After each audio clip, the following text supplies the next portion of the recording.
Ercolano, pomeriggio del 24 ottobre del 79 d.C. Il sole illuminava la baia. L'aria era calda, ma non soffocante. Tutto sembrava normale. Niente lasciava presagire la tragedia.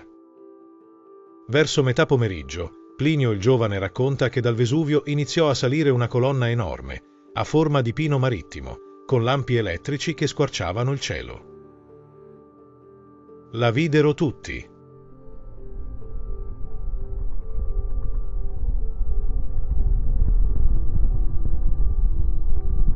Alcuni pensarono fosse un incendio, altri un fenomeno atmosferico. Altri ancora iniziarono a preoccuparsi. Ma la vita continuò.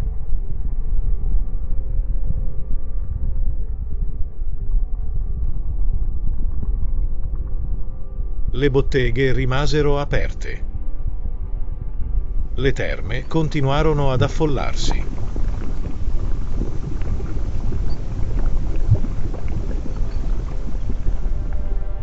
La cena venne comunque preparata. Nessuno immaginava che poche ore dopo la città sarebbe scomparsa in un istante. Ecco la storia. Questi scheletri non appartengono a Pompei, ma bensì a un'altra città che ha subito la furia del Vesuvio. Una città dove il tempo non si è fermato, ma è stato congelato in un istante. Dove i mobili, il legno, i cibi, persino i papiri, sono ancora qui con noi dopo 2000 anni. Ma perché Ercolano è così diversa? E cosa ci racconta che Pompei non ha potuto? Scopriamolo insieme. Ercolano, fondata, secondo la leggenda, dall'eroe Ercole dopo una delle sue fatiche più celebri, non era una città qualsiasi. Era un luogo speciale, quasi privilegiato, adagiato su una terrazza naturale che guardava direttamente il mare. Qui, il blu della baia di Napoli entrava nelle strade, rifletteva sulle facciate delle case e rendeva ogni scorcio un piccolo paradiso mediterraneo. Non sorprende che fosse diventata la meta prediletta dell'élite romana, senatori, ricchi commercianti, funzionari imperiali. Una città elegante, silenziosa, raffinata, lontana dai rumori e dalla confusione delle grandi vie di Pompei. Le loro ville, spesso costruite su più piani, godevano di una vista spettacolare, terrazze affacciate sul mare, giardini interni ombreggiati da colonne, mosaici luminosi e decorazioni finissime che oggi sembrano opere d'arte. Ercolano era più piccola, sì, ma ogni sua pietra raccontava un lusso sobrio e un benessere diffuso, molto al di sopra dello stile di vita della vicina Pompei, più grande, più vivace, ma anche più popolare e meno ricercata. Ma tutto cambiò in poche ore, nel 79 d.C. All'improvviso, senza quasi alcun avvertimento, il Vesuvio cambiò volto. Fece eruzione. La colonna eruttiva collassò su se stessa e una nube ardente, una valanga di morte, precipitò lungo il pendio con una velocità spaventosa. Non era cenere leggera. Non erano pomici. Era un'onda rovente fatta di gas tossici, particelle incandescenti e un fango nero e viscoso, capace di penetrare ovunque. Questa massa, lanciata a oltre 400 gradi, avvolse Ercolano come una morsa. In un battito di ciglia riempì vicoli, cortili e abitazioni. Non lasciò il tempo di scappare, né di reagire. Entrò nelle case sfondando finestre e porte, insinuandosi nelle stanze più interne. E quello che toccava non lo distruggeva, lo trasformava. Il calore, così violento e immediato, carbonizzò il legno senza bruciarlo, lo rese scuro, compatto, eterno. Le travi dei tetti, gli armadi, le porte scorrevoli, tutto venne sospeso, in un istante, come se il tempo si fosse fermato proprio mentre la vita quotidiana stava scorrendo. Persino i tessuti, le corde, le reti e il cibo rimasto nelle cucine, pani, frutta, legumi, rimasero imprigionati in quella matrice di fango bollente che li ha preservati per 2000 anni. Ed è proprio per questo che Ercolano è il sito romano meglio conservato al mondo. Un luogo in cui il passato non è solo raccontato. È ancora lì, davanti ai nostri occhi. Quando gli archeologi aprono una casa di Ercolano, trovano un mondo intatto. È come se qualcuno avesse chiuso la porta ieri. Le prime cose che colpiscono sono le porte scorrevoli in legno, perfettamente conservate, ancora incastrate nei loro binari dopo 2000 anni.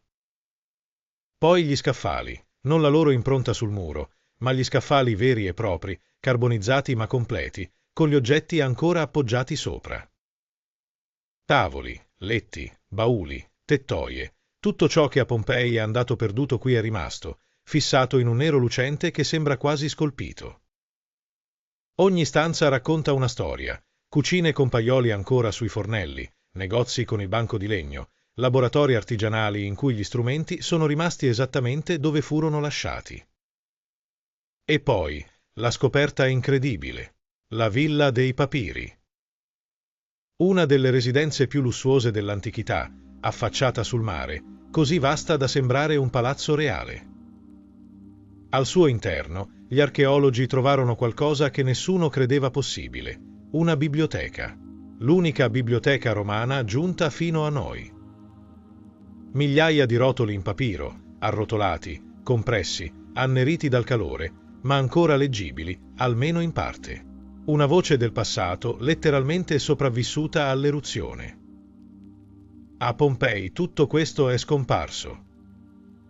Le porte, i letti, gli armadi, tutto è bruciato o si è polverizzato sotto tonnellate di cenere. Qui invece è rimasto perché il calore di Ercolano è arrivato in un solo istante, talmente intenso da carbonizzare il legno prima che potesse prendere fuoco. Un paradosso terribile. Il calore che distrugge è lo stesso che ha permesso di preservare. Le analisi forensi raccontano una storia molto diversa da quella di Pompei. A Pompei, la tragedia si consumò lentamente. Ore di caduta di cenere, il cielo che si oscurava, i tetti che crollavano sotto il peso dei lapilli e infine la gente intrappolata che moriva soffocata, cercando disperatamente un riparo. Ad Ercolano, invece, la morte fu immediata. Niente agonia, niente tentativi di fuga disperati. Solo un istante. Un lampo.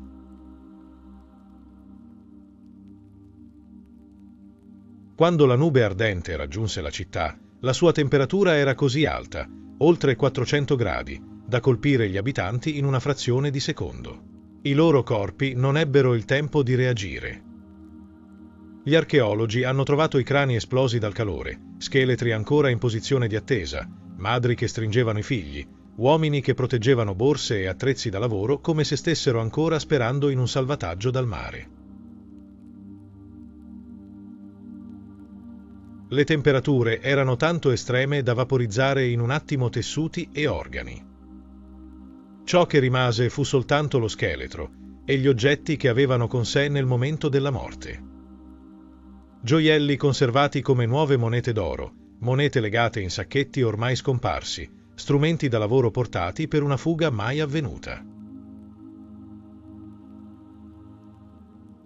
È uno degli istanti più tragici e allo stesso tempo più autentici arrivati fino a noi. Un momento congelato per sempre. Un frammento di umanità che emerge dal buio dei secoli e ci ricorda quanto fragile fosse, e sia ancora, la vita ai piedi del Vesuvio.